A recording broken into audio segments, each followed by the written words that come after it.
देव 1008 श्री पार्श्वनाथ भगवान की संत शिरोमणि परम पूज्य 108 आचार्य गुरुवर विद्यासागर जी मुनि महाराज की परम पूज्य 108 मुनिवर श्री प्रमाण सागर जी महाराज की परम पूज्य 108 मुनिवर श्री विराट सागर जी महाराज की मुनि संघ की।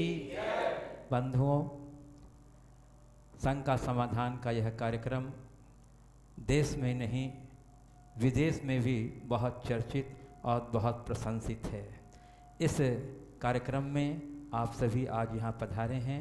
हम आपका गुणायतन परिवार की ओर से और पद यात्रा संघ की ओर से हार्दिक अभिनंदन करते हैं। उन सबों का भी हार्दिक अभिनंदन करते हैं जो पारस चैनल के माध्यम से इस संघ का समाधान के कार्यक्रम का लाइव प्रसारण देख रहे हैं। निश्चय ही ये यहाँ के ग्रामवासियों का बड़ा सौभाग्य है कि उनके ग्राम में आज गुरुवर के चरण पड़े हैं। पूज्य गुरुवर गुणायतन शिखर जी से विहार करते हुए निरंतर पद यात्रा करते हुए आज बनारस से 56 किलोमीटर दूर डीडी खिली ग्राम जो दुर्गावती के निकट है वहाँ विश्राम में है और वहीं से यह संघ का समाधान का कार्यक्रम का प्रसारण हो रहा है। और संभावना है कि गुरुवर महावीर जयंती के पूर्व ही बनारस पहुंच जाएंगे, ऐसा हम लोग उम्मीद करते हैं। क्योंकि आज मैं देख रहा हूं कि बनारस से बहुत सारे श्रद्धालु पूज्य गुरुवर को बनारस गांव के लिए आमंत्रण देने के लिए यहाँ पधारे हैं। मैं बनारस वासियों का भी बहुत बहुत धन्यवाद अर्पण करता हूँ पद यात्रा संघ की ओर से। और संख्या काफ़ी है इसलिए मैं ज़्यादा समय नहीं लेते हुए अपना कार्यक्रम आगे बढ़ाता हुआ गुणायतन के लिए जुड़ने वाले उन महानुभावों के नाम अवश्य उल्लेख करना चाहता हूं जो गुरुवर की प्रेरणा और अभिकल्पना के अनुरूप जो गुणायतन शिखर जी में बनने जा रहा है, जो जैन दर्शन के जैन धर्म की मौलिक सिद्धांतों के प्रचार और प्रसार में एक अद्भुत क्रांति है। उसमें जो लोग जुड़ रहे हैं उनके दान दातारों का नाम मैं उल्लेख कर रहा हूं। आपसे गुजारिश है कि आप उनके लिए अपने करतल ध्वनि का योगदान देकर के उनकी भावना का सम्मान कीजिएगा, उनकी उदारता का सम्मान कीजिएगा। श्री महेंद्र कुमार जैन, श्रीमती विमला जैन मुल्तानी जयपुर, श्री अक्षय कुमार जैन बेंगलौर, श्री सतीश कुमार सुधीर कुमार जैन गुड़गांव, श्री जिनेश कुमार अनिमेश कुमार जैन दुर्ग, डॉक्टर सोनिया शाह इंदी कर्नाटक, श्री मोतीलाल छगनलाल पाटनी इम्फाल, श्रीमती राजमती देवी महावीर प्रसाद कासलीवाल इम्फाल, श्री रवि श्रीमती अनिता शरद सार्थक सृष्टि बाकलीवाल जयपुर, स्वर्गीय बाबूलाल जी बाकलीवाल की स्मृति में जयपुर, महिला मंडल नई दिल्ली, श्री जम्बू कुमार सोनी इंदौर, श्रीमती मैना देवी नवनीत जैन धार मध्य प्रदेश, श्री सौरभ जैन गौरव जैन फरीदाबाद, श्रीमती पुष्पलता जयपाल जी जैन दिल्ली। ये सभी महानुभाव निर्माण निधि के रूप में जुड़े हैं। जोरदार करतल ध्वनि से इनका अभिनंदन करते हैं। निर्माण मित्र के रूप में जुड़ रहे हैं श्री अम्बालाल जी जैन उदयपुर एवं श्रीमती प्रभावती डॉक्टर शांतिलाल जी गोयल अशोकनगर मध्य प्रदेश से। एक बार इनके लिए भी करतल ध्वनि से। और निर्माण सारथी के रूप में जुड़ रहे हैं श्री देवी लाल जी बोहरा बल्लभगढ़ वाले उदयपुर एवं श्रीमती अजित शाह इंदी कर्नाटक। ये निर्माण साथी के रूप में जुड़े हैं। हम सभी दानदाताओं का गुणायतन परिवार की ओर से बहुत बहुत हार्दिक अभिनंदन करते हैं। और इसी के साथ अब मैं संघ का समाधान के कार्यक्रम को प्रारंभ कर रहा हूं और इसका प्रथम प्रश्न मैं प्रारंभ करता हूं।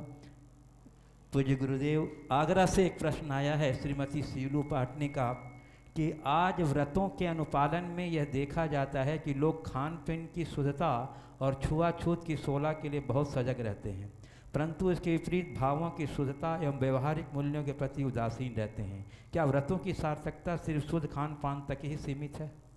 आचार्य समंतभद्र महाराज ने कहा कि रागत देश निर्वृत्ते चरणम प्रतिपद्यते साधु। हमारे चारित्र के पालन का मूल उद्देश्य परिणामों की शुद्धि है, अपने अंदर के राग देश का निवारण है।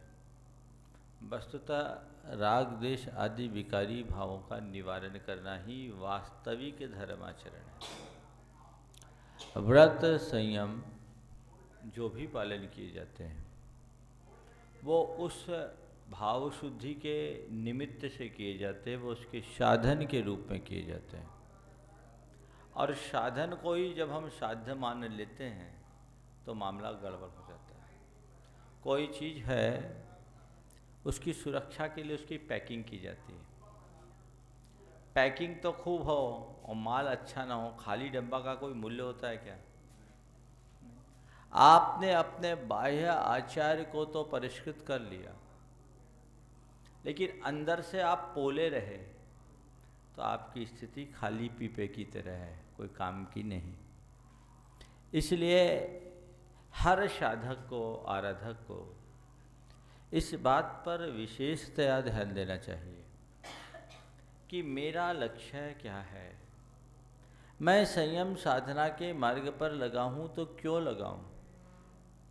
खान पान की शुद्धि अहिंसा के अनुपालन के लिए अनिवार्य है। बाहरी शोला का अनुपालन ये भी एक अहिंसा का अंग है, लेकिन किसके लिए? ये आराधना जो हमारी भाव हिंसा, उससे भी बचने के लिए होनी चाहिए। इसी प्रकार व्रतों में 5 अनुव्रत से व्रत की वास्तविक शुरुआत होती है। अगर आप गृहस्थ हो तो कम से कम अपने 5 अनुव्रतों का तो ध्यान रखो। अहिंसानुव्रत, सत्यानुव्रत, अचौर्यानुव्रत, ब्रह्मचर्यानुव्रत और परिग्रह परिमाण अनुव्रत, ये जो 5 व्रत हैं, आपने खाने पीने की शुद्धि में अहिंसा को ले लिया, भाव हिंसा को तो खैर गौण कर ही दिया, द्रव्य हिंसा की निवृत्ति की, लेकिन सच के प्रति आपकी कितनी निष्ठा, चोरी से आपकी कितनी उदासीनता, ब्रह्मचर्य और शील के पालन में कितनी प्रतिबद्धता, और अपरिग्रह के आदर्श के प्रति आपका कैसा लगाव, जब तक ये सुनिश्चित नहीं तब तक आपका व्रत व्रत कहलाने जैसा नहीं होगा। इसलिए व्रती बने तो निर्वृत्ति के साथ बने, 5 व्रतों को उसके अत्याचारों से रहित होकर के पाले। मैं बहुत से व्रतियों को देखता हूँ जिनके झूठ बोलने का कोई परिमाण नहीं, शुद्ध भोजन करते हैं, दोनों टाइम तीनों टाइम सामायिक करते हैं और अपनी सारी क्रियाएं भी करते हैं, कहते हैं व्रती हैं, लेकिन बात बात पर झूठ बोल देते हैं। तो व्रती कहाँ? वो अव्रती हो गए। तो ये बात हर व्रती को सोचना चाहिए कि मैं व्रत लिया हूँ निर्वृत्ति के लिए, तो उस व्रत का निर्दोष अनुपालन हो और उसे आनंद से मैं जी सकूं, तब व्रत का आपको आनंद आएगा और आपके संपर्क में आने वाले लोग भी आनंदित होंगे। पूज्य गुरुदेव, जम्बू कुमार जी प्रश्न पूछ रहे हैं, स्थान का नाम उन्होंने उल्लेख नहीं किया कि क्या पंचम काल में मोक्ष मिलता है? यदि नहीं मिलता है तो फिर साधना का क्या तात्पर्य है? ये जम्बू कुमार तो नहीं है, दूसरे जम्बू कुमार। इस प्रश्न का उत्तर मैं कई बार दे चुका हूँ। कुछ दिन पहले भी कहा था, मोक्ष मिले या ना मिले, मोक्ष मार्ग तो मिलता है। पेड़ लगाते हैं तुरंत फलता नहीं है, लेकिन इसी विश्वास के साथ पेड़ लगाया जाता है कि आज पेड़ लगाएंगे, आज नहीं तो कल इसमें फल लगेगा, और ये फल जब भी लगेगा इसी पेड़ में लगेगा। तो मोक्ष जब भी मिलेगा इसी दिगंबर मुद्रा के माध्यम से मिलेगा, जब इसका काल आएगा तो मिलेगा। इसलिए मोक्ष मिले या ना मिले, मोक्ष मार्ग को पकड़ लो, बेड़ा पार होगा। आज हमारे बीच इस पद यात्रा संघ में अशोक जी जैन ठेकेदार अरवल से पधारे हैं, जो गुणायतन के संरक्षक हैं और व्रती जीवन की साधना कर रहे हैं। मैं उन्हें आमंत्रित कर रहा हूं प्रश्न के लिए। एक ही बार भोजन पानी लेते हैं, एक ही बार भोजन पानी देते हैं 24 घंटे में व्रती की तरह। हाँ। नमोस्तु मुनिवर, नमोस्तु। ये 22 अभक्ष कौन कौन से हैं? ये दही का रायता, खीरा, ये अभक्ष में आता है कि नहीं? खीरा अभक्ष नहीं है, और खीरे का रायता अगर कोई लेते हैं तो उसमें दोष नहीं है। नहीं है? नहीं, अच्छा, ले सकते हैं। ठीक है। हाँ, खीरे और दही का संयोग करने से वो गैस्ट्रिक का कारण बनता है, इसलिए खीरा और दही साथ साथ न खाना ज़्यादा अच्छा है स्वास्थ्य की दृष्टि से। स्वास्थ्य। नमस्ते। आगे। सविता जैन जबलपुर से पूछ रही हैं गुरुदेव कि क्या हम अपने रसोई घर में माइका का प्रयोग कर सकते हैं? माइका, अबरक आजकल चलन आ गया क्या? सनमाइका की माइका? ये बहन जी माइका जानते नहीं होगी। ये सनमाइका का प्रयोग है। सनमाइका के विषय में बहुत दिन तक ये धारणा थी कि उसको बनाने में हड्डी का प्रयोग होता है। 1996 में जब आचार्य गुरुदेव का गुजरात में विहार हो रहा था तो संयोगतः एक सनमाइका की फैक्ट्री में प्रवास हुआ। छानबीन करने के बाद ये पता लगा कि ऐसा कुछ नहीं है कि सनमाइका के पॉलिश में हड्डी का प्रयोग होता है, लेकिन उसको चिपकाने के लिए फेविकॉल का यूज होता है। इसलिए यथासंभव उसको अवॉइड करें। और रसोई में अगर आपने सनमाइका पहले से लगा रखा है तो कम से कम पक्की सामग्री का उससे संपर्क न रखें, इस बात का ध्यान रखें। और जहाँ तक सवाल है माइका का, तो माइका तो आप लगा ही नहीं सकते, इंडस्ट्रियल यूज के लिए उतना मिलेगा ही नहीं। चलिए। पूज्य गुरुदेव, जयपुर से अशोक सेठी, रेखा सेठी पूछ रहे हैं कि बोरिंग के पानी से अभिषेक किया जा सकता है क्या, और क्या अभिषेक का जल गैस के चूल्हे पर गर्म किया जा सकता है? देखिए, बोरिंग के पानी से अभिषेक करना उचित नहीं, ये दोष है। इसमें पानी छानने का ही नियम पूर्ण नहीं होता, श्रावक का मूल गुण खंडित हो जाता है, और आपकी जिस क्रिया से आपका श्रावकपना ही नष्ट हो जाए उस क्रिया से अभिषेक करके आप क्या पाएंगे। बोरिंग से जब आप पानी निकालते हैं तो पानी मोटर सक करके निकालता है, उससे पानी मथता है, तो पानी को छानने के पीछे जो हमारी मूल भावना वो विनष्ट हो जाती है। विंछानी जीवानी जो हम लोग करते हैं, आप लोग करते हैं, वो कैसे करेंगे। इसलिए बोरिंग का पानी कभी यूज नहीं करना चाहिए, न तो साधु को, न भगवान के अभिषेक में, न ही व्रती श्रावक को। महाराज श्री कुओं का बहुत अभाव होता जा रहा है, क्या करें, एक विकराल समस्या है। लेकिन ये समस्या पहले थी, अब इसका समाधान निकल गया है। मैं तो पहले भी बोला हूँ, आगे भी बोलता हूँ और कहता हूँ कि जैन समाज के जितने भी मंदिर हैं, सब मंदिरों में एक बोरिंग ऐसी होनी चाहिए जिसमें अहिंसा जीवानी यंत्र लग जाए।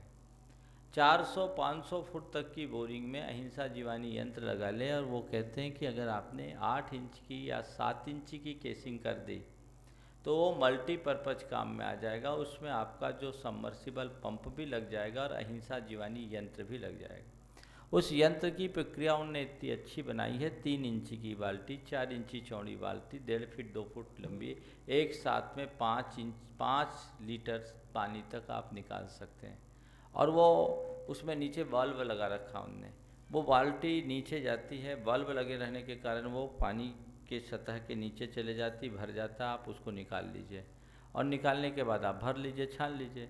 जब आपको बिन छानी डालना है तो आप उसमें पानी डालिए, और उसमें एक दूसरा हुक है, उस हुक को लगा दीजिए, और जब पानी के सतह में चले तो उस हुक को ऊपर खींच दीजिए। ऊपर खींचते ही बल्ब ऊपर आएगा, और बल्ब ऊपर आते ही पानी नीचे निकल जाएगा, फिर दोबारा पानी उसमें भरेगा नहीं, यानी जल के मूल सतह पर जीवानी हो जाएगी। और इतना बढ़िया सिस्टम बनाया मैंने तो शिखर जी में मुझे ला करके दिखाया, ऋषभ भाई ने, आपने लगा रखा है, अशोक जी ने अपने घर में, जब से व्रती बने हैं बहुत अच्छे जागरूकता के साथ ही अपने व्रतों का पालन कर रहे हैं। वहीं के वहीं जीवानी हो जाती, और हाथ से खींचने की भी ज़रूरत नहीं है, मोटर से खींचे तो रस्सी के माध्यम से वो बाल्टी आ जाएगी, पानी नहीं मथेगा। तो ये क्रियाएं कर लेनी चाहिए, इसमें किसी भी प्रकार का समाज को प्रमाद नहीं करना चाहिए। ज़्यादा खर्चीला भी नहीं है, और ये खर्चीला हो भी तो ये उपयोगी है। श्री जी के अभिषेक के लिए अगर शुद्ध जल न हो, साधुओं के आहार के लिए आपके पास शुद्ध जल की व्यवस्था न हो, और व्रत पालन करने वाले को शुद्ध जल न मिले, तो फिर जैन धर्म की कैसी प्रभावना। जैन धर्म को जीवंत बनाए रखने के लिए प्रत्येक व्यक्ति को इस बात पर ध्यान रखना चाहिए। मैंने पहले भी कई बार इस प्रसंग पर कहा है, लेकिन आजकल दिनों दिन इनका अभाव होता जा रहा है। अभी हम बिहार करके चल रहे, देख रहे हैं कुएँ लगभग लुप्ता प्राय हो रहे हैं, और जो कुएँ हैं उनकी दशा भी बड़ी विचित्र होते जा रही है। इसलिए समाज को चाहिए कि समयानुरूप ये कार्य करे, जिससे आपकी समस्या का भी निदान हो जाए और व्रतों का पालन भी हो सके। जहाँ तक गैस में गर्म करने की बात हो, तो गैस में गर्म करने में कोई दोष नहीं है, गैस एक ईंधन है। गवर्नमेंट भी बता रहे हैं आपकी इस बात के लिए प्रोत्साहित कर रही है, इसका ध्यान रखना चाहिए। हाँ, कुछ बोल रहे, इधर आ जाओ पास में।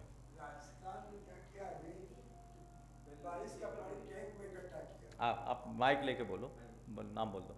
आप जम्बू जी अपनी तरफ से कुछ और बात बोल रहे हैं, आप सामने आके बोलो ना। बोलो।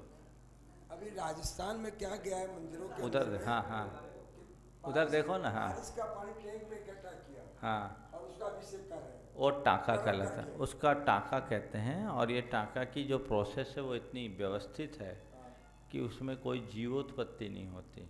वो प्रिजर्व करके वानी की बारिश के पानी को आप कर सकते हो, उसमें कोई दोष। हाँ, टाँके के जल का प्रयोग कर सकते हैं। जीव उत्पत्ति होती तो बात अलग थी। टाँका बनाते, कृत्रिम टाँका, बारिश के पानी को स्टोर कर लेते हैं, साल भर चलाते हैं। आज वाराणसी से हाँ आगे। काफ़ी श्रद्धालु जन पूज्य गुरुदेव के दर्शनार्थ आए हुए हैं। मैं उनमें से श्री किशोर जैन को आमंत्रित कर रहा हूँ। श्री किशोर जी जैन आइए और अपना प्रश्न उपस्थित करें। नमस्ते महाराज जी। ये भगवान के पंच कल्याणक की तिथियाँ उस समय शास्त्र तो थे नहीं, पूजन में जो हम लोग पढ़ते हैं तो शास्त्र लेखनी तो थे नहीं, इसका ज्ञान हमको कैसे हुआ? पंच कल्याणक की तिथियाँ भगवान के जितनी भी है ये सब हमारे भगवान की वाणी में आए, भगवान महावीर के उपदेश में आया और वो श्रुतियों के माध्यम से हम तक आए। आचार्यों को बता दिया गया कि इन भगवान का अमुक जगह पर ये कल्याणक अमुक तिथि को हुआ है। कुछ चीज़ें ऐसी हैं जैसे कुछ भगवान की तिथियों में अंतर देखने को मिलता है, वो अलग अलग ग्रंथों में अलग अलग तरीके से देखने को मिलता है। तो उसमें जिनको जो गुरु उपदेश से मिला और जो उनको बुद्धि में स्थिर रहा उन्हें लिख दिया, कुछ विस्मरण के कारण भूल भी गए। टीकमगढ़ में एक डॉक्टर सुरेंद्र जैन है, बहुत अच्छे डॉक्टर, आयुर्वेदाचार्य और ज्योतिषाचार्य भी हैं। उन्होंने ज्योतिष के गणित के नियमानुसार 24 तीर्थंकरों के 5 कल्याणकों की शुद्ध तिथियां सुनिश्चित की है। क्योंकि ज्योतिष की तिथि के हिसाब से एकदम निश्चित होता है कि अमुक तारीख को अमुक नक्षत्र होना चाहिए, और तिथि और नक्षत्र का जहाँ मेल नहीं हुआ उन्होंने उसका मेल मिलाया और 24 के 24 तीर्थंकरों के, वर्तमान में जो वृंदावन दास, भगवती दास आदि है, तिलोपनत्ति, उत्तर पुराण और अन्य जो हमारे संदर्भ हैं, उन सब से मिलाकर 24 तीर्थंकरों के 5 कल्याणकों की एकदम शुद्ध तिथि निकाली है, निर्धारित की है। उसको लोगों के बीच प्रकाश में लाना चाहिए। तो जी गुरुदेव, एक प्रश्न आया है परंतु उन्होंने अपने नाम का उल्लेख नहीं किया न स्थान का। उनका प्रश्न है, मंदिर जी के धोती दुपट्टे को महिला धो सकती है क्या? मंदिर जी की धोती दुपट्टों को ये प्रश्न ही समझ में नहीं आया, इसमें क्या कर सकते हैं। जब मालन मंदिर में भगवान के द्रव्य का रख रखाव कर सकती है तो धोती दुपट्टे धोने में क्या बुराई। लेकिन मैं एक सलाह दूंगा, जो लोग मंदिर में पूजन अभिषेक करते हैं, सर्वोत्तम तो यही है कि वो अपने वस्त्र को खुद अपने हाथ से धोए, पराश्रित नहीं रहे। आप दूसरों के जिम्मे कर दिए, वो कैसे धोएगा, क्या धोएगा, ठीक है, व्यवस्था रहती है। और इतनी उत्तम व्यवस्था होनी चाहिए जैसे आपके घर में व्यवस्था होती है। आपको टाइम भी न लगे, चीज़ें उपलब्ध हो, अपने हाथ से करना सर्वोत्तम है। महाराज ऐसा करने लगेंगे तो लोग अभिषेक ही करना बंद कर देंगे, ऐसा नहीं है। जागरूकता लानी चाहिए, ये स्वयं सेवा है। मैं अपने पूजा का पुण्य दूसरों को क्यों दूं? अपने विधि से अपने आप मैं खुद करूं, उत्तम तो यही है। लेकिन क्या करें, आजकल खाना भी सब रेडीमेड लेने लगे तो सब काम रेडीमेड हो गया, ये गड़बड़ है। अर्चित जैन ऋषिकेश से पूछ रहे हैं, पंच परावर्तन का क्या स्वरूप है? पंच परावर्तन के स्वरूप के विषय में मैं कई बार बोल चुका हूँ। सार में मैं बताता हूँ, ये संसार में जितने भी जीव हैं अनादि काल से भटक रहे हैं, और इस अनादि काल के भटकन में इस जीव ने संसार की ऐसी कोई पर्याय नहीं रही, कुछ पर्यायों को छोड़कर जिन्हें बार बार नहीं पाया जा सकता, अनंतों बार ग्रहण किया और छोड़ा है। द्रव्य परिवर्तन, क्षेत्र परिवर्तन, काल परिवर्तन, भाव परिवर्तन और भाव परिवर्तन के भेद से 5 परिवर्तन है। द्रव्य परिवर्तन का सार ऐसा है कि संसार का ऐसा एक भी परमाणु नहीं है जिसको हमने अनंतों बार ग्रहण करके भोग करके नहीं छोड़ा है। तो तुम किसके चक्कर में लग रहे हो? सब तुम्हारी जूठन है, और तुम्हारी नहीं, तुम्हारे जैसे अनंत प्राणियों की जूठन है। क्षेत्र परिवर्तन का भाव ऐसा कि संसार का ऐसा एक भी स्थान नहीं जिसमें तुम अनंतों बार जन्म नहीं लिए और मरण नहीं किए।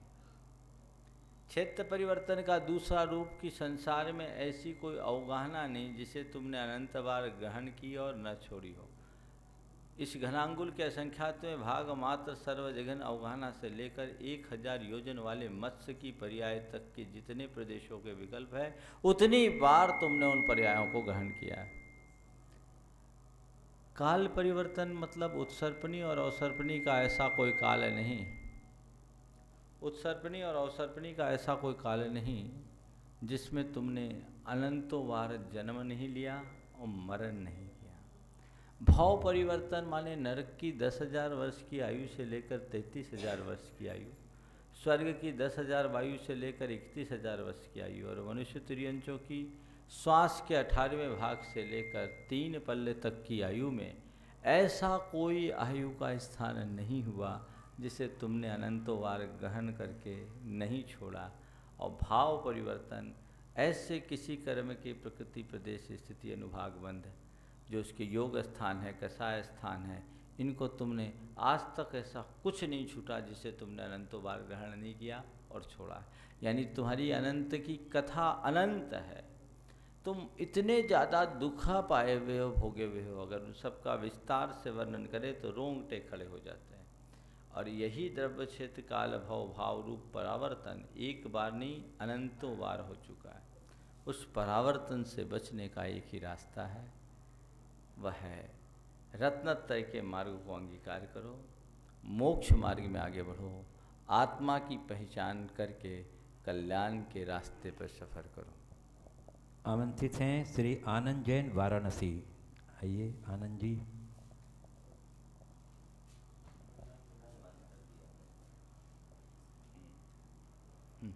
नमस्ते महाराज। महाराज जी, हमारे जीवन में या मनुष्य के जीवन में यंत्रों का क्या महत्व? यंत्रों का, देखिए, यंत्र, मंत्र और तंत्र, ये 3 प्राचीन विधा में हैं। मंत्र तो हम लोग जानते ही हैं। तंत्र यानी तंत्र का अर्थ होता है युक्ति। तंत्र युक्ति साधन, रूप उसका अनेक हो गया, तो उसमें कई प्रकार के टोटके रहे, कुछ क्रियाएं रही जिसके माध्यम से नेगेटिव एनर्जी का फ्लो बंद होता है। ठीक है ना? तो उसको बंद कीजिए। मैं आप सबसे कह रहा था यंत्र, मंत्र, तंत्र। मंत्र की बात जानते हैं। तंत्र यानी युक्ति, जो विभिन्न प्रकार की युक्तियों में चलता था। बीच के काल में उसमें कुछ विकृतियाँ आ गई जिसके नाम से अनेक खोटी प्रवृत्तियाँ चले गई, वो ठीक नहीं है। तंत्र का हमारे जैन साधना में स्थान है। प्रतिष्ठा विधि में भी तंत्र का काफ़ी प्रयोग किया गया, लेकिन वो सब सात्विक तंत्र, एक टोटके टाइप के, जिससे नेगेटिव एनर्जी का फ्लो ख़त्म करके पॉजिटिव एनर्जी को वहाँ पर सर्कुलेट किया जा सके, एक्टिवेट किया जा सके। यंत्र है क्या? यंत्र मतलब एक प्रकार का विशेष आरेखन जो विभिन्न प्रकार के मंत्रों और अंकों के माध्यम से बनाए जाते हैं। उनका कुछ असर पड़ता है। हमारे यहाँ प्रतिष्ठा की विधि में कुछ यंत्रों का भी उल्लेख है। कुछ क्रियाएं ऐसी हैं जिनको यंत्रों के माध्यम से ही करना पड़ता है। लेकिन ये भी बात के काल में यंत्र एक प्रकार का धंधा बन गया। आजकल एक सज्जन मेरे पास मिले मुझसे, उन्होंने कहा कि महाराज मेरे पास बहुत सारे यंत्र, मैं क्या करूं? मैं क्या करूं? वो लेके आए, 37 यंत्र थे उनके पास, और 37 यंत्र में 22 यंत्र लक्ष्मी वृद्धि यंत्र और सर्वकार्य सिद्धि यंत्र थे। इतने से थे। हम बोले इसको लेके क्या हुआ? बोले महाराज जी क्या करें, जहाँ गए, जिस महाराज के पास गए, जिसके पास गए, ये यंत्र ले लो, इससे तुमको ये लाभ हो जाएगा, ये ले लो, ये लाभ। बोले क्या? बोले कहीं कितने लगे? बोले फ्री मिले। बोले फ्री में कहाँ मिलता आजकल महाराज कुछ भी, कहीं 1000 लगे, कहीं 500 लगे। हम बोले इससे कुछ हुआ? बोले क्या होगा? बोले बस ये सब चीज़ें श्रद्धान में लाने की चीज़ें हैं। कर्म सिद्धांत के आगे ये सब चीज़ें कुछ नहीं लगते। निमित्त बनते हैं, पर उनको ही मूल मान करके उसमें ही रूढ़ हो जाना ठीक बात नहीं है। इसको लेकर के आजकल लोगों ने अपना धंधा करना शुरू कर दिया। यंत्रों के विषय में भी बड़ी व्यवस्थाएं बताई कि यंत्र की प्रतिष्ठा हो, वो एक्टिवेट हो। वो यंत्र क्या करता है? सकारात्मक ऊर्जा के संचार में निमित्त बनता है। वो हमारी भाव दशा को परिवर्तित करता है, और भाव दशा के परिवर्तन से हमारे कर्म की दशा में आंशिक परिवर्तन होने की संभावना होती है। लेकिन एक ही बात ध्यान रखो, मणि मंत्र तंत्र बहु होई, मरते न बचावे कोई। कर्म की शक्ति के आगे कुछ भी काम नहीं करता। इसलिए इन छोटी मोटी बातों पर बहुत ज़्यादा ध्यान नहीं देना चाहिए। और यदि इनका कोई प्रयोग करना भी हो तो ऐसे व्यक्तियों के माध्यम से जो आगमनिष्ठ हो, निष्प्रही हो और इन सब बातों का गहराई से ध्यान रखते हों। उनके परामर्श अनुसार जहाँ जो आवश्यक और अपेक्षित है उन्हीं यंत्रों का प्रयोग करना चाहिए। आज जो यंत्र का मार्केट बन गया उनसे यथासंभव बचना चाहिए। श्रीमती राजरानी जैन, वाराणसी।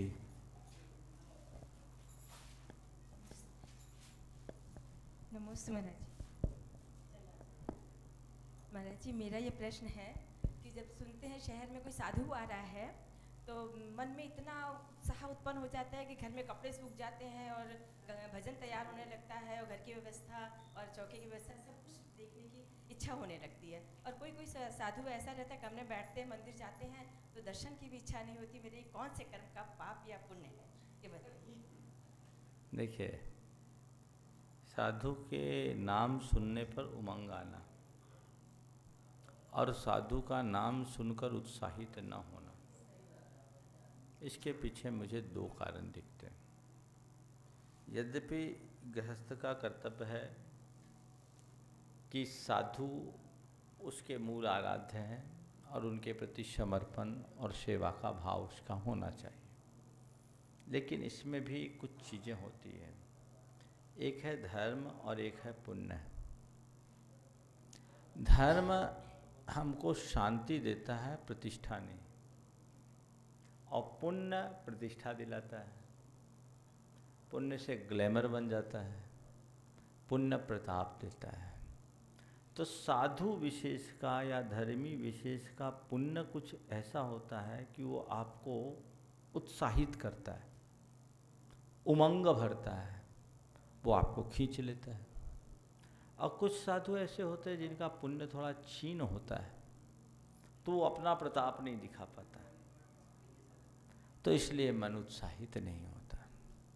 हालांकि साधुओं को चाहिए कि तुम्हारे आगे पीछे अनेक लोग घूमें तो भी तुम उसके लेकर बहुत प्रसन्न मत हो, और तुम्हें कोई न पूछे तो तुम खिन्न मत हो, क्योंकि तुम साधु बने हो अपने लिए, लोगों के लिए नहीं। पुण्य का प्रताप अपना होता है। देखिए, पुण्यवान धर्मी, पुण्यहीन धर्मी, पुण्यवान धर्मी, पुण्यहीन धर्मी, धर्महीन पुण्यात्मा और पुण्य और धर्महीन आत्मा, चार भंग बनते हैं। एक धर्मी वो है जिसके साथ पुण्य भी है और धर्म भी है, तो उसकी अंतर बाहर की समृद्धि दिनों दिन बढ़ती है। दूसरा धर्मी वो है जिसकी धर्म निष्ठा और धर्म की आराधना पक्की है, लेकिन पुण्यहीन है, कोई पूछेगा नहीं, वो गुमनामी का शिकार होगा, उसका कोई ग्लैमर नहीं दिखेगा, लेकिन वो अपने जीवन में आनंद ले रहा है। एक ऐसा है कि धर्महीन पुण्यात्मा, पुण्य है धर्म नहीं है, पर ग्लैमर जबरदस्त है, जहाँ जाओ हजारों लोग उमड़ रहे हैं। किसके कारण? धर्म के कारण नहीं, उसके पुण्य के प्रताप के कारण। और चौथा विकल्प ऐसा होता है जिसके पास न तो पुण्य है, न धर्म है, न इधर का है न उधर का है, तो उसकी बात क्या करें। तो ये सब सहज है, स्वाभाविक है, मन की श्रद्धा उसी हिसाब से प्रभावित होती है। और आज का युग जो है, समाज में बहुत लोग व्यस्त होते हैं, उस व्यस्तता में जब तक कुछ आकर्षण नहीं दिखता, जल्दी से मन उत्साहित नहीं होता।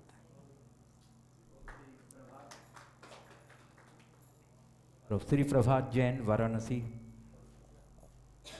मेरा प्रश्न एक छोटा सा है कि पासना भगवान का नमन करते वक्त मस्तक से किया जाए कि फन के ऊपर से, इसमें बहुत सी, क्योंकि हमने देखा कि बहुत बुद्धिमान लोग करीब करते वक्त ठोक देते हैं। देखिए, ऐसा है कि नमन करना चाहिए तो कोशिश होनी चाहिए मस्तक पर नमन हो। मजबूरी में धार न चा पाए तो बात जुदी है, मस्तक का ही करना चाहिए। आप माइक पे बोलिएगा जब। हाँ बोलिए। विनोद कुमार जैन, वाराणसी। चांदी वाले सोने वाले। नमस्ते महाराज जी, नमस्ते महाराज जी, नमस्ते महाराज जी। मैं ये पूछना चाहता हूँ कि जैसे पहले हम लोग धर्मशाला वगैरह में जाते थे तो वहाँ कोई चार्ज वगैरह नहीं लगता था, इसी तरह गए अपना रसीदी कटाई लोग चले जाते थे। लेकिन अब हर जगह धर्मशालाओं में पैसा लेने लग गया है, तो जो पैसा आता है क्या उसको हम समाज के कार्य में लगा सकते हैं कि नहीं लगा सकते? देखिए उसको हम किस रूप में देखें उस पैसे को? देखिए ऐसा है, इस मामले में मेरी बड़ी स्पष्ट अवधारणा है। धर्मशाला को धर्मशाला बनाना चाहिए, व्यावसायिक प्रतिष्ठान नहीं बनाना चाहिए, ठीक। लेकिन यद्यपि मेरी बात सुनो, हो सकता है मेरी बात से लोग सहमत नहीं हों, पर आजकल देखने में यही आता है कि प्रायः सभी धर्मशालाएं व्यावसायिक प्रतिष्ठान में बदल गई, जिसका निर्माण समाज के पैसे से हुआ, लोगों के दान से हुआ। उसमें भी मैंने कई जगह देखा है कि धार्मिक आयोजनों के लिए जिसमें लोगों को निःशुल्क ठहराया गया है, उनको धर्मशाला लेने के लिए पैसा देना पड़ा। और पैसा भी ऐसा वैसा नहीं, पूरी तरह जो उनका टैरिफ है उसके अनुकूल। ये बात ठीक नहीं। मैं समझता हूँ ऐसा अगर कोई कर रहा है तो पुण्य का लाभ नहीं ले रहा है।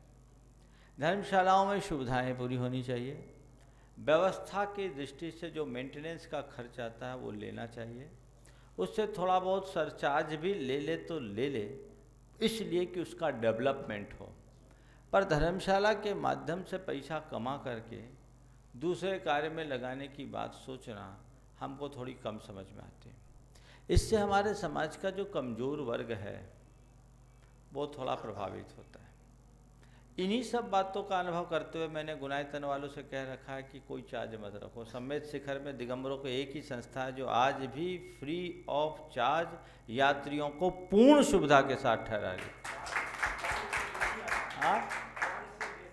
उसके लिए वो काम नहीं, धर्मशाला ऐसी होनी चाहिए कि एक गरीब भी आ सके और अमीर भी आ सके और बराबरी की सुविधा पा सके। और मुझे वहाँ के जो सुभाष जी हैं बैठे हैं, कन्हैयालाल जी, इन लोगों से जब भी मैंने पूछा तो ये कहते कि हम लोगों को कमी कुछ नहीं पड़ती, देने वाला दिल खोल करके देता है।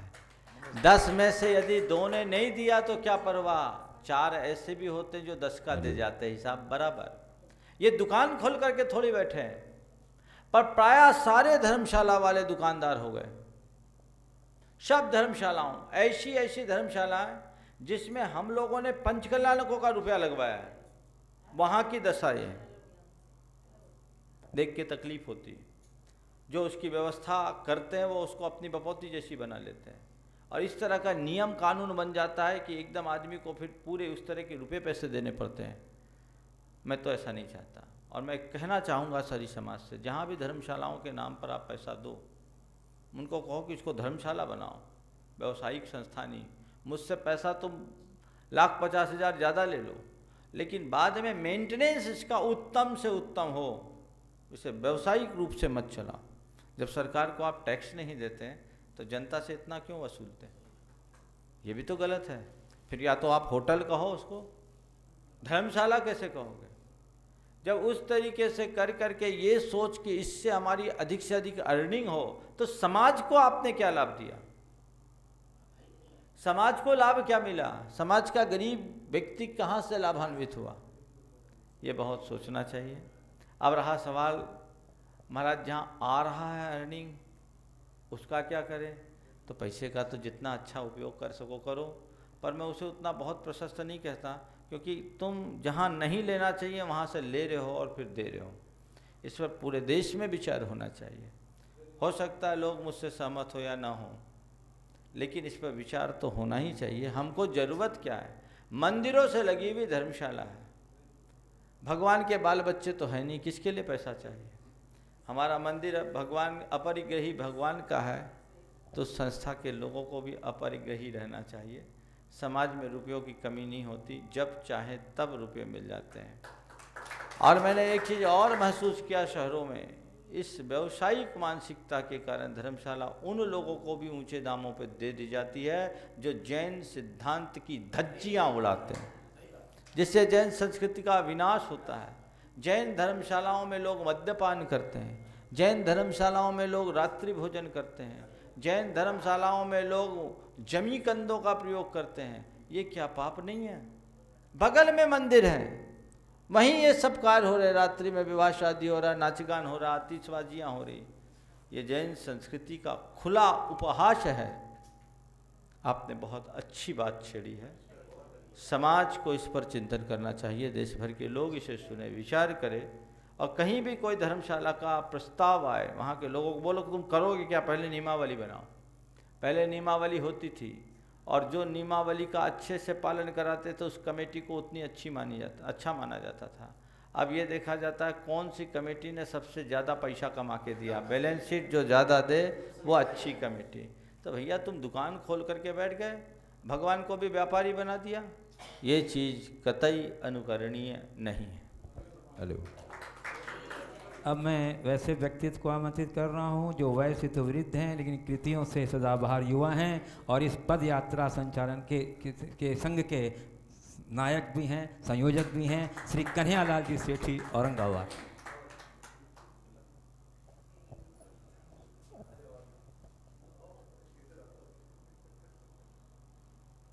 नमस्ते महाराज। एक व्यक्ति महाराज जी मार्ग से भटक रहा है और एक व्यक्ति कुमार्ग से भटक रहा है। मार्ग उसको रोक रहे हैं, फिर भी दोनों में श्रेष्ठ कौन है? एक व्यक्ति बारिश में घूम रहा और एक मार्ग से भटक रहा है। अच्छा अच्छा अच्छा, मार्ग में भटक रहा और कुमार्ग में भटक रहा है, दोनों में श्रेष्ठ कौन है? भाई जी पहले तो संशोधन कर लो। जो मार्ग में रहता है वो भटकता नहीं, और कुमार्ग में रहता है वो भटका है। मार्ग में रहने वाला कभी भटकता नहीं, अटकता है। क्या बोला? कुमार्ग में भटकोगे, मार्ग में अटकोगे। समझ गए? तो कुमार्ग है जिसमें 10 मोड़ घूमते हैं, इधर उधर चले गए। अब तो जब तक तुम अपनी दिशा नहीं मोड़ोगे सुमार्ग में नहीं आओगे। लेकिन सुमार्ग तो सिंगल ट्रैक है रेलवे का, उस ट्रैक को पकड़ लिया गंतव्य तक जाओगे। ट्रैक को पकड़ने वाली ट्रेन लेट हो सकती, भटक नहीं सकती। इसलिए मार्ग में लग जाओ, अटक के ही सही, भटकोगे नहीं, गारंटी। और इसी के साथ मैं आमंत्रित कर रहा हूँ शिखर जी गुणायतन से पधारे श्री सुभाष जी जैन, जो पूर्व जीवन में सेल के एग्जीक्यूटिव डायरेक्टर थे और वर्तमान में गुणायतन के मुख्य प्रशासक के रूप में अपनी निःशुल्क सेवा प्रदान कर रहे हैं। जोरदार करतल ध्वनि से आप इनका अभिनंदन करिए बंधु श्री सुभाष जी। नमोस्तु महर्षि। मैं पूजा करते समय हम लोग स्थापना करते हैं तो बोलते हैं मम सन्नितो भव वषट संधि कर्णम। महाराज श्री, इसमें कई बार मन में ही प्रश्न आता है कि जब हम भाव तक भगवान को अपने हृदय में विराजमान करना चाहते हैं, यानी कि मन में विराजमान करना चाहते हैं, मन तो छठी इंद्रिय है, तो वो तो भाव के साथ समाप्त होने वाली है, तो फिर हम ये भाव तक कैसे ये आपका प्रश्न स्पष्ट हो गया, से मैं समझ गया। देखिए, सबसे पहले तो इसका अर्थ ही गलत समझा। मम सन्निहितो भाव वसट का मतलब ये नहीं कि मेरे सन्निधान में भाव में रहो। मम सन्निहितो भाव यानी मेरे, देखिए आपने जो प्रश्न किया है, मेरा कहना है कि सन्निधिकरण का अर्थ ही नहीं समझा। सन्निधिकरण का आपने ये अर्थ समझ लिया, मम सन्निहितो भाव वशट यानी मेरे सानिध्य में भाव रहे, ये अर्थ नहीं है। मम सन्निहितो भाव, मेरे सानिध्य में होवे, भाव यानी होवे, भाव यानी होए। वशट एक माया बीज है जो किसी दिव्य आत्मा के आह्वान में प्रयोग किया जाता है। इसका नाम सन्निधिकरण का तात्पर्य क्या है? ये साक्षात समोसरण, साक्षात अरहंत भगवान और मैं साक्षात इंद्र हूँ, इस प्रकार के भगवान और अपने साथ सन्निधि की स्थापना का नाम सन्निधिकरण है। ठीक है ना? तो इसलिए फिर आपका जो सवाल है मैं समझता हूँ बदल गया है। चलिए। हेलो, श्रीमती नीलम जैन, वाराणसी।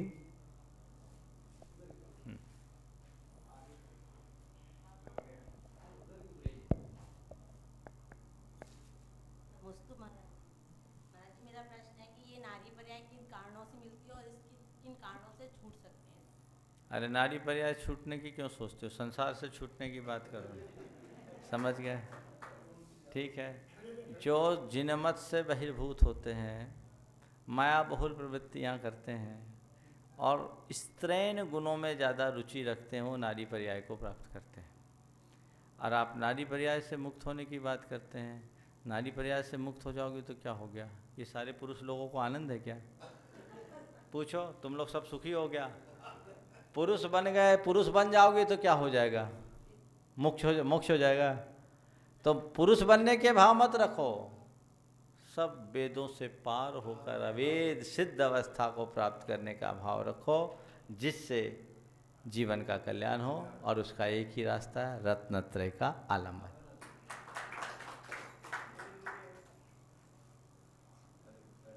हेलो, कीर्ति जैन झांसी से पूछ रही हैं कि कर्मों के निर्जरा होने और पुण्य बंध में क्या अंतर है? कर्मों की निर्जरा होने में और पुण्य बंध में क्या अंतर है? देखो, मैल को साफ करना यह है निर्जरा, समझ गए? और कपड़े में इत्र डालकर सुगंधित बना देना यह है पुण्य का बंध। समझ में आया?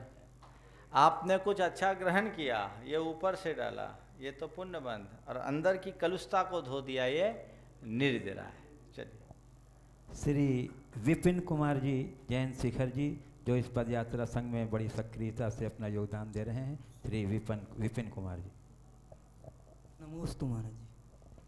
ये कह रहे हैं सम्मेद शिखर जी जो है उसमें रावण जो आया था हाथी लेने के लिए, कहाँ से आया और लेके गया था कि नहीं? देखिए, रावण हाथी लेने शिखर जी नहीं आया था वंदना करने। और स्थंडिल नाम का एक पर्वत था, वहाँ डेरा डाला। लेकिन उसमें क्या हुआ कि एक हाथी मदोन्मत्त हो गया जंगल में। सम्मेद शिखर का नाम ही इसलिए पड़ा है कि सम्मत करीवन पर्वत सम्मेद गिरिंद मस्तके विस्तीर्ण। यहाँ मद सहित हाथियों का बड़ा बड़ा समूह रहता था, इसलिए इसका नाम सम्मत से सम्मेद हो गया। तो रावण आया, हाथी बिदक गया, और हाथियों से जूझना रावण का शौक था। तो उस हाथी को वश में करने में लग गया, और जब हाथी को वश में किया, उसे अपना रत्न बना दिया। त्रिलोक मंडल उसका नाम रखा। रावण का जो त्रिलोक मंडल हाथी था वो सम्मेद शिखर से मिला। फिर उसके कार्यक्रम में होगा कि शिखर जी की वंदना करेंगे। तभी सूर्य रक्ष और ऋक्ष रक्ष नाम के उसके दो सामंत थे, उसे इंद्र के वरुण और यमपाल ने, सोम ने उन्हें कैद कर लिया। और कैद कर लिया तो रावण उनसे निपटने में लग गया। शिखर जी की वंदना नहीं कर पाया। करता कैसे? नरक जाना था। ऐरावत हाथी लेने नहीं आया था। इसी हाथी का नाम उसने त्रिलोक मंडल हाथी रखा। हेलो गुरुदेव, ये पारस चैनल के द्वारा प्रसारित हो रहा है। पारस चैनल में जो सेवा दे रहे हैं श्री योगेश पांडे जो यहाँ मौजूद हैं, उनकी भी आज भावना हुई है कि मैं प्रश्न करूं गुरुदेव के हक में। मैं आमंत्रित करता हूं योगेश पांडे को।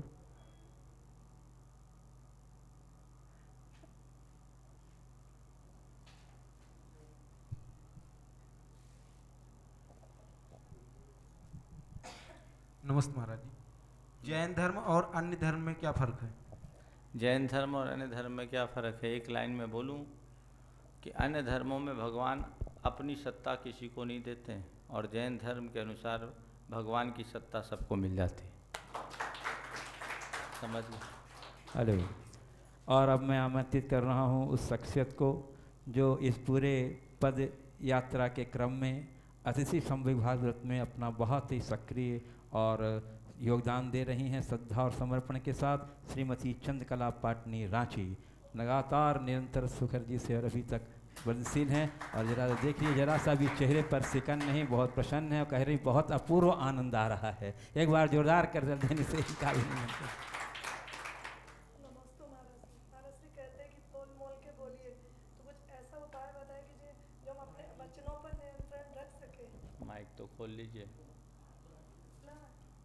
जोर से बोलो।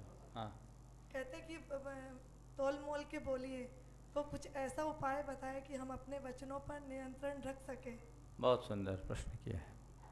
वचनों पर नियंत्रण रखना एक बहुत बड़ा गुण है और आवश्यकता भी, क्योंकि वाणी का असंयम हमारे सारे संबंधों को तार तार कर देता है।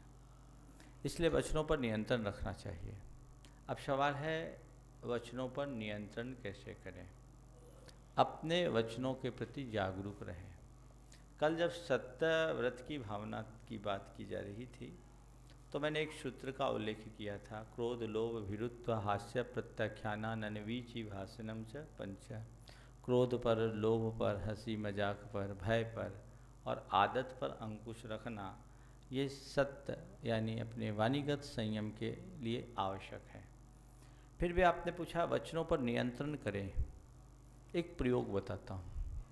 जो व्यक्ति कुछ भी बोल देते हैं, जिनकी वाणी पर संयम नहीं है, वो एक प्रयोग करे, एक सूत्र वाक्य लें, कम बोलो, धीमे बोलो, मीठा बोलो। क्या? कम बोलो, धीरे बोलो, मीठा बोलो। ये वाक्य है। इस वाक्य को अपनी टेबल पे रखें, अपने कमरे में रखें, जिस दरवाजे में 10 बार आना जाना होता वहाँ रखें। जब ध्यान जाए उसको देखें। कम बोलो, धीरे बोलो, मीठा बोलो, कम बोलो, धीरे बोलो, मीठा बोलो। और सुबह के टाइम में एकांत में बैठें और कम से कम 50 बार इसका उच्चारण करके अपने मन में फीडिंग दें। कम बोलो, धीरे बोलो, मीठा बोलो। दीर्घ और लयात्मक तरीके से आप बोलो, ये हंसने की बात नहीं है, इसका इफेक्ट है। इसको बोलते हैं ऑटो सजेशन। आप अपने सबकॉन्शियस में ऐसी फीडिंग देंगे तो जो अबुद्धिपूर्वक आप बोलते हैं उस पर बच जाएंगे। और मैंने एक प्रयोग कराया। मेरे संपर्क में एक सज्जन थे, एक समाज के वरिष्ठ पदाधिकारी अध्यक्ष हैं, समाज के मान्य व्यक्तियों में एक, लेकिन उनकी बड़ी खराब आदत थी। उनके प्रत्येक वाक्य का श्री गणेश अपशब्दों से होता था और गंदी गंदी गालियाँ मुँह से निकलती थी। कई बार मेरे पास भी वो बैठे तो उनके मुख से उनके आदत के अनुसार वो शब्द निकल गए। मैंने कई बार इग्नोर कर दिया। एक बार एक सज्जन थे जो बाहर के थे, वो बैठे थे, उनके सामने भी बातचीत के क्रम में वो बात निकल गई। उनको बर्दाश्त नहीं हुआ, उनने वहीं टोक दिया। वो नहीं जानते थे कि समाज के अध्यक्ष है कौन है, लेकिन कैसे, तो वो तमीज़ नहीं है, मुनियों के पास कैसे बोला जाता है। उनको भी बहुत बुरा लगा। बाद में वो अकेले मेरे पास आए, बोले महाराज क्या करूं, मैं चाहता तो कुछ नहीं पर मेरी आदत हो गई। हमारी इस आदत पर अंकुश लगा। तुम जैसे व्यक्ति को सौंपता नहीं, तुम अपने घर में भी ऐसे ही बोलते। बोले हाँ महाराज, बड़ी शर्मिंदा होता हूँ, बहुओं के सामने भी, बेटियों के सामने भी मुँह से इसी निकलते हैं। हमने उनको ये प्रयोग करने के लिए बोला कि तुम इस एक वाक्य का प्रयोग करो, मुझे अपशब्दों से बचना है, मुझे अपशब्दों से बचना है, मुझे अच्छा बोलना है। आप सुनकर आश्चर्य करेंगे, उनको 6 महीने लगे, आज आदत सुधर गई, अब उनके मुख से अपशब्द नहीं निकलते। तो जो भी अबुद्धिपूर्वक संस्कार हमारे मन में जम गए हैं, उन संस्कारों को आप जीतना चाहते हैं तो ये तभी संभव है जब आप उसके प्रति अपने मन में जागरूकता लाएं, अपने अवचेतन मन को वैसा बनाएं। मैं आमंत्रित कर रहा हूँ, इनके साथ कंधे से कंधे मिलाकर सहयोग कर रही हैं बड़ी सक्रियता के साथ श्रीमती रीना गंगवाल मिहिजाम। मनुष्यों में इतना अहंकार क्यों होता है और इस अहंकारीपन से कैसे छुटकारा पाया जा सकता है? मनुष्य को मान का पुतला कहा गया, समझ गए। मान मनुष्य के पास ज़्यादा होता है। शास्त्रों के अनुसार क्रोध मान माया लोभ 4 कषाय हैं। इसमें नरकों में क्रोध के परिवर्तनवार ज़्यादा, मनुष्यों में मान के परिवर्तनवार ज़्यादा, तिर्यंचों में माया का परिवर्तनवार अधिक और देवों में लोभ का परिवर्तनवार अधिक। तो स्वभावतः मनुष्य के अंदर मान ज़्यादा होता है, पर है दुर्बलता। इस मान के कारण मनुष्य प्रायः अपमानित होता है, दुखी होता है, अशांति को पाता है। आपने पूछा है मान को जीतने का क्या उपाय है। बहुत छोटे छोटे से उपाय बता रहा हूँ। मान को जीतना है तो सबसे पहले अपने से बड़े को देखो, तो हमें अपनी असलियत पता लगेगी।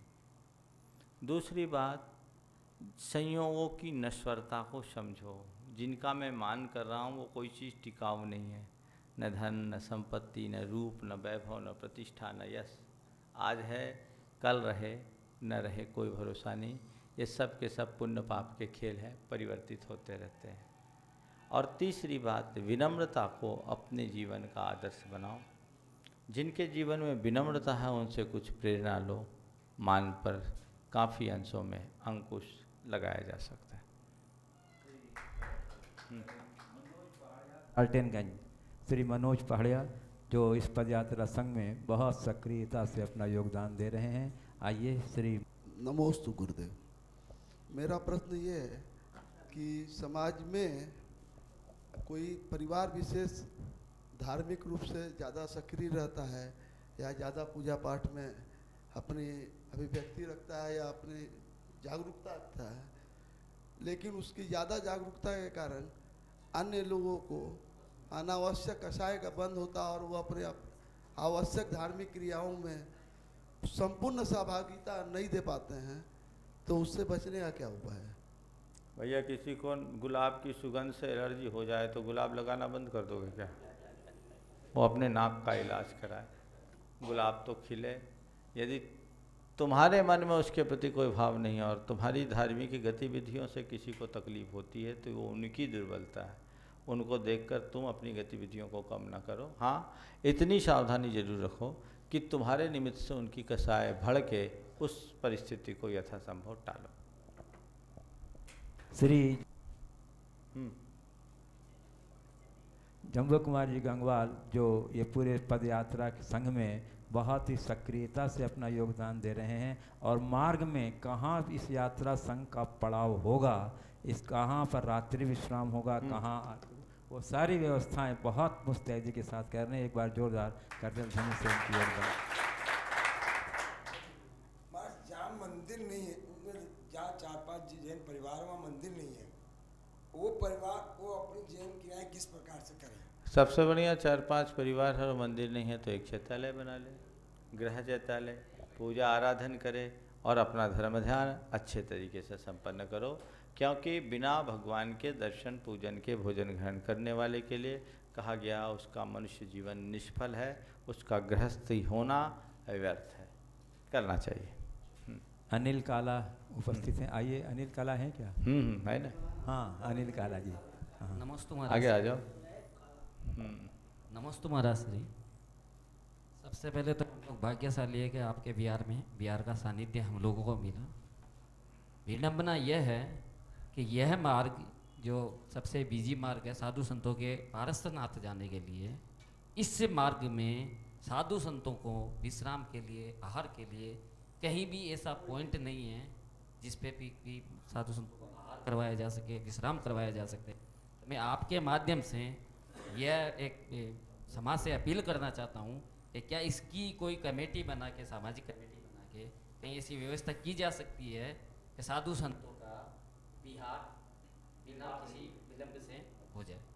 देखो, तुमने एक बहुत गंभीर मुद्दे की तरफ ध्यान आकृष्ट कराया है। यह समाज की एक आवश्यकता है। मैं भी महसूस कर रहा हूँ बिहार के समय में स्थान के निर्धारण चयन में कितनी असुविधा होती है।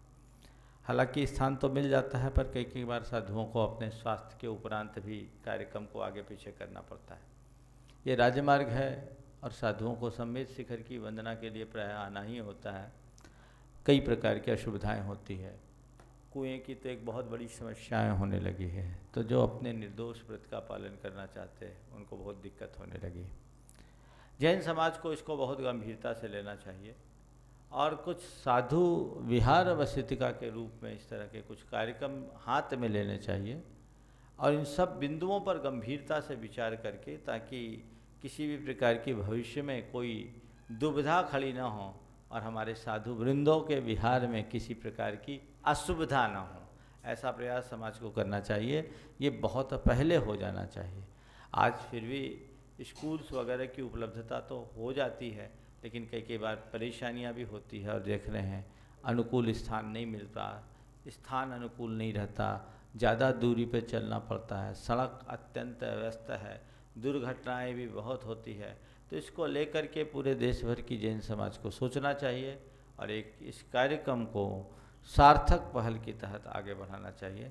तुम युवाओं ने ये बात छेड़ी है, मैं तो खासकर समाज के युवा वर्ग से कहना चाहूँगा कि वो आगे आए, बीड़ा उठाए और इस कार्य को आगे बढ़ाए। कोई बहुत बड़ा काम नहीं है और देश भर की जैन समाज के लिए बहुत साधारण सा काम है। यदि मिलजुल करके ये कार्यक्रम हो तो किया जा सकता है। इसके लिए ठोस योजना बनाने की देर है। मैं तो समझता हूँ कभी ध्यान ही इस तरफ किसी का नहीं गया। समाज को अगर प्रेरित किया जाए तो समाज इसमें कहीं पीछे नहीं हटेगी। सबसे पहले आवश्यकता है कि इस पूरे के पूरे मार्ग का सर्वे किया जाए, क्या आवश्यकता है, कहाँ कितनी क्या आवश्यकता है और कहाँ की कैसी क्या व्यवस्था है, इसको देखते हुए उसको ध्यान करे और एक ठोस योजना बनाकर सार्थक पहल की जाए। तो जहाँ कन्हैया लाल जी जैसे बैठे हैं शायद दिक्कत होने वाली नहीं है। अशोक जी हैं, मिलजुल करके सब करें और इसमें ऐसे लोगों को भी जोड़ा जाए जो खुद व्रती हैं और व्रतों के महत्ता को समझते हैं। अशोक जी, मैं चाहूँगा अगर ऐसी योजना आए तो आपकी भी उसमें अच्छी सहभागिता होनी चाहिए। ये कार्य हो जाएगा, कोई बड़ा कार्य नहीं है और ये समाज की एक बहुत बड़ी आवश्यकता है। जम्बू भाई भी कुछ कहना चाह रहे हैं। हाँ, महाराज को थोड़ी आगे बढ़ना, महाराज को आशीर्वाद देना, तुम लोग बढ़ जाओ आगे। ये 3 दिन से मेरे पीछे पड़ा, जाओ आगे। 3 दिन से मेरे पीछे पड़ा कि महाराज इस काम को आपको कराना है, कराना है। सुनो, एक बात मैं कहता हूँ, पूरे देश की जैन समाज इसे सुन रही है। तुम लोग पहला काम करो कि इसका पूरा सर्वे करके 1 महीने के अंदर रिपोर्ट दो। 1 महीने में होगा कि 2 महीने में होगा? 2 महीने में रिपोर्ट दो और इस बार की इस चातुर्मास में इसके लिए एक प्रयास कराना चाहेंगे हम समाज में और ये काम बहुत अच्छे से हो जाएगा। जहाँ भी चातुर्मास हो इस कार्य को प्रमुखता से आगे बढ़ाया जाए, उसकी रिपोर्ट तैयार की जाए ठोस, ताकि समाज इस काम को ऐसा आगे है, बढ़ाए। जो साधु संत बाहर से बिहार करके आ रहे हैं जिनको इस मार्ग की जानकारी नहीं है, कुछ ऐसा प्रचार प्रसार तो किया जाए कि उस मार्ग से इस तरह से। हाँ, इसका एक दूसरा पहलू और जो जिस पर तुमने ध्यान दिलाया कि जब साधु विहार करते हैं, दिगंबर साधु की चर्या का ज्ञान लोगों को होना चाहिए। आज भी इतने इस मार्ग में आवागमन होने के बाद भी आम आवाम को ये पता नहीं है कि दिगंबर जैन साधु 24 घंटे में एक ही बार भोजन पानी लेते हैं। उनका कोई अपना मठ और आश्रम नहीं होता। वो पैदल चलते हैं, नंगे पांव चलते हैं, उसी समय खाते, उसी समय पीते, केसलोच करते, सर्दी गर्मी आदि की बाधाओं को सहते हैं। ये लोगों को नहीं मालूम, ये अपनी बहुत बड़ी कमजोरी है। जैनत्व की प्रभावना के लिए जैनियों को आगे आने की आवश्यकता है, तभी ये कार्य होगा।